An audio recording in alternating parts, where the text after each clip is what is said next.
জ্বলে উঠল রামজ্যোতি। রামজ্যোতির প্রকাশ্যে ঝলমলে অযোধ্যা। সরযূর তীরে সেজে উঠেছে প্রদীপে। অযোধ্যা জুড়ে আজ অকাল দীপাবলির আমেজ।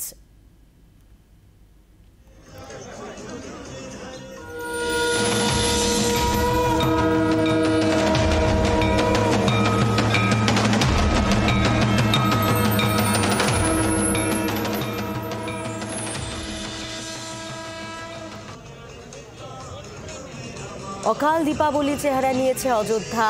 প্রদীপে প্রদীপে ছয়লাভ, সরযূ তট থেকে শুরু করে মন্দির আলোর মালায় সেজে উঠেছে সরযূ তীর।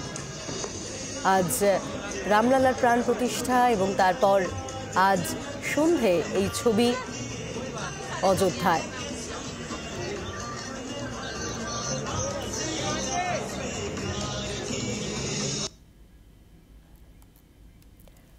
ঘরে ফিরেছেন রামলালা। আলোকমালায় গোটা অযোধ্যা। আলো রোশনাই সরযূর তীর। অযোধ্যায় আজ অকাল দীপাবলি। প্রদীপ প্রজ্বলন প্রধানমন্ত্রী নরেন্দ্র মোদীরও।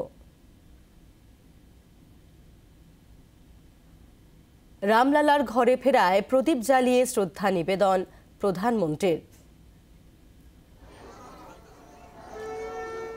সকালে রামলালার প্রাণ প্রতিষ্ঠা আর তারপর সন্ধেতে প্রদীপ প্রজ্বলন প্রধানমন্ত্রী নরেন্দ্র মোদীর।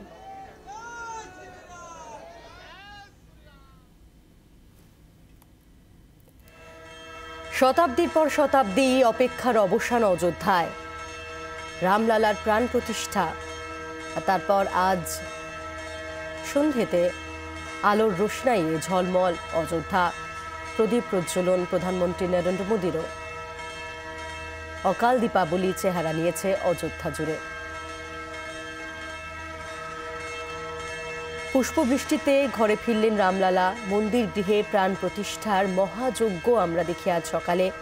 আচার উপাচারে দেববরণ নরেন্দ্র মোদীর। ভজন রামগানে সরগরম হয়ে ওঠে সরযূ তট। দেশ জুড়ে ভক্তি আবেগের সঙ্গম। আর তারপর আজ সন্ধ্যা থেকেই প্রদীপে প্রদীপে ছয়লাভ সরযূ তট, একই সঙ্গে মন্দির চত্বরও। প্রধানমন্ত্রী নরেন্দ্র মোদী তিনি নিজে প্রদীপ জ্বালালেন। রামলালার ঘরে ফেরায় প্রদীপ জ্বালিয়ে শ্রদ্ধা নিবেদন নরেন্দ্র মোদীর।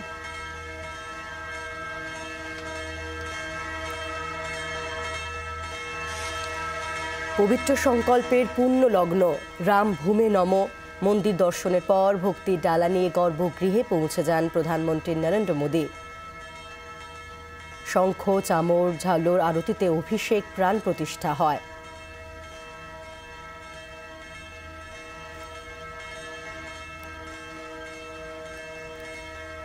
তারপর সন্ধে থেকে যে ছবি ধরা পড়ছে সরযূ তটে প্রদীপে প্রদীপে একেবারে আলোর রোশনাই ঝলমলে হয়ে ওঠে সরযূ তট এবং অকাল দীপাবলি চেহারা নিয়েছে প্রধানমন্ত্রী নরেন্দ্র মোদী। তিনিও জানিয়েছিলেন যে আজকে যেন প্রতিটি ঘরে ঘরে প্রদীপ জ্বালানো হয় এবং সরযূ তটে যে ছবি ধরা পড়ছে, যারা সেখানে রয়েছেন ভক্তরা তারা একে একে প্রদীপ জ্বালাচ্ছেন এবং সেই আলোর খেলা নিজস্ব সেটা যেটা গত কয়েকদিন ধরে আমরা দেখেছি, আজও তার কোনো ব্যতিক্রম নয়।